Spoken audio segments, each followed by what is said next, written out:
This has major implications for the San Jose Sharks as Mike Grier has a tough decision to make leading into trade deadline with multiple teams calling on multiple key players.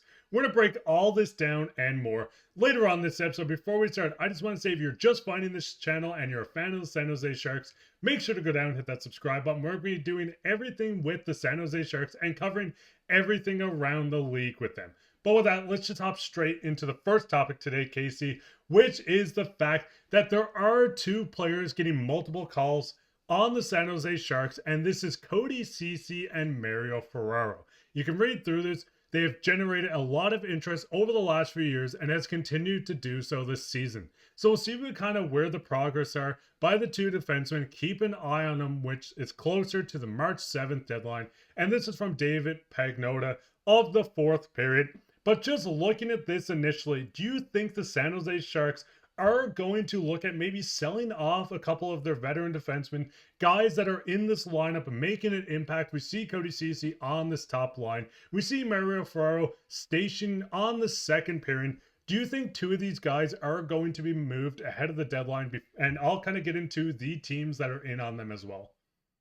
Yeah, it kind of seems like it would make sense for this to happen because the Sharks aren't really at the point right now to where they will be competing for a playoff spot in the second half of this season. So if you have two veteran guys here in CC and Ferraro who, their better years are maybe behind him. I would say Ferraro's still a tremendous defenseman, and I would hate to see him go for Sharks fans because he is one of the best defensive defensemen in the league right now, in my opinion. He blocks shots at a crazy rate. He's not afraid to get physical. He's lost his front teeth. He is just a hockey fan's hockey player. So you'd hate to see him go, but if the package is right, if you can get a higher round pick here or a mid to high end prospect for both these guys, I think you got to go for it if you're the Sharks. Because, I mean, looking at this, we see Mike Grier when he traded Mackenzie Blackwood. He said, we did not want to do this, but it was an offer that we really couldn't reject.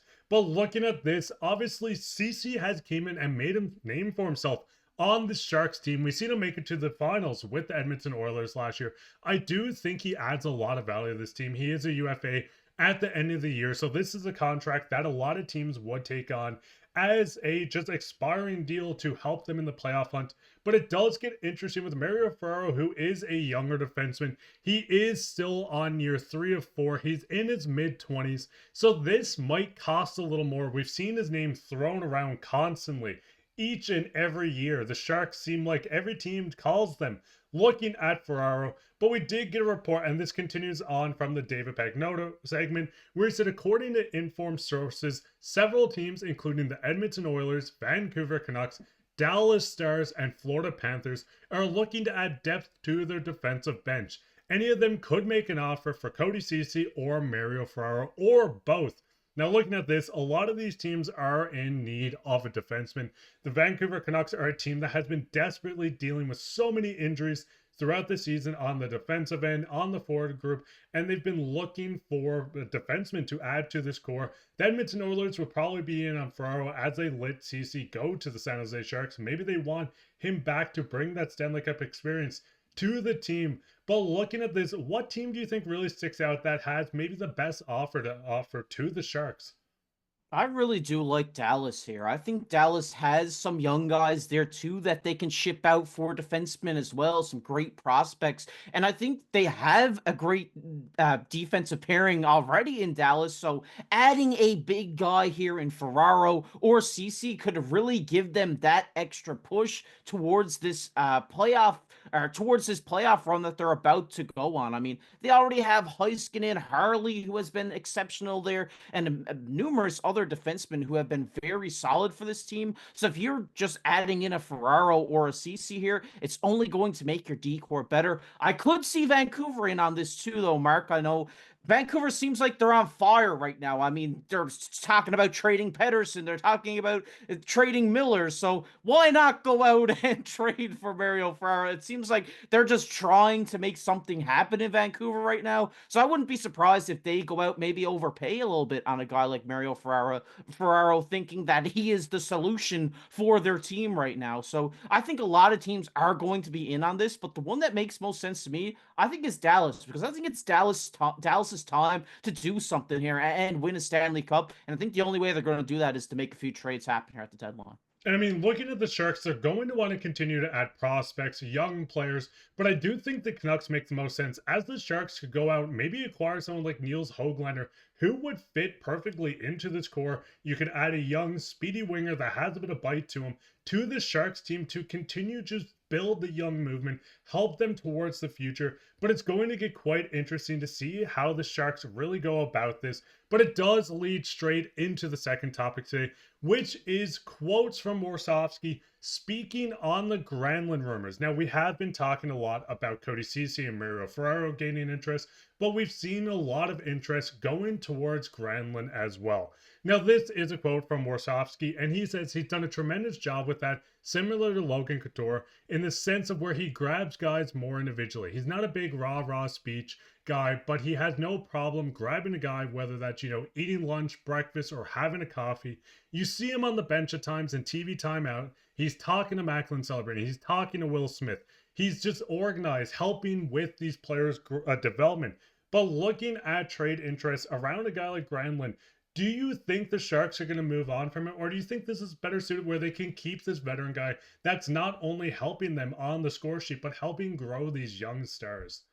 Yeah, I think it's always good to have these kind of veteran guys around when you're rebuilding a team so that the younger guys going up can learn from the experience that they have gained throughout their career. And even though Granlund is lighting it up for the San Jose Sharks, and you could probably get a decent return for him, I think the fans love this guy, and he's just the epitome of a San Jose Shark, and you do not want to get rid of this guy. I think, if the right deal comes along that maybe you're getting a first round pick for this guy, I think you have to go for it there. But I think keeping him around to help out the Celebrinis, to help out, all the prospects they have right now is definitely the better option. And like I said, if an offer comes through that you really can't pass up on, you wouldn't be upset by getting a first round pick for him. And the biggest thing is that, like you said, having a guy like this within this lineup helps with the growth of these young guys. Like you've seen in the pictures here, Granlund is leading the team in scoring.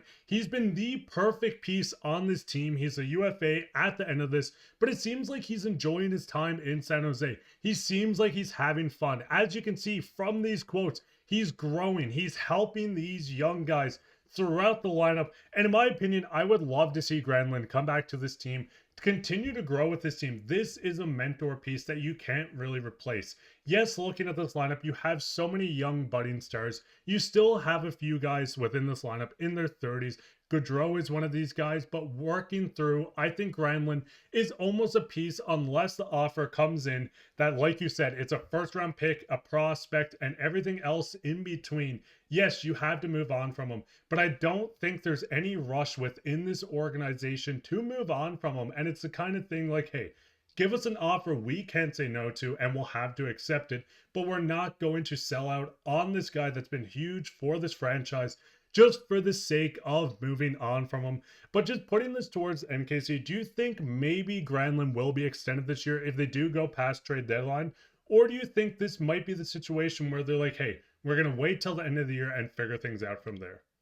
Yeah, well, look, he is 32. I mean, we're not going to say, he is getting up there in age and getting close to retirement, but I still think you got about three more good years left in Granlund here. So if you can lock him up for 3, maybe 4 years, you ride him on the LTIR for the last year of his deal, I think you definitely go for it. I mean, San Jose is obviously a team that's building to something right now. So having a veteran there that will help get that team through the tough times like he has this season. He's been an X factor for them this season at times that has led them to winning games that they're not supposed to win. So just for that alone, he definitely deserves a chat with Grier about an extension. But I can see this coming. If they don't trade him at the deadline, I think we will see a 3 or 4 year extension here on Granlund.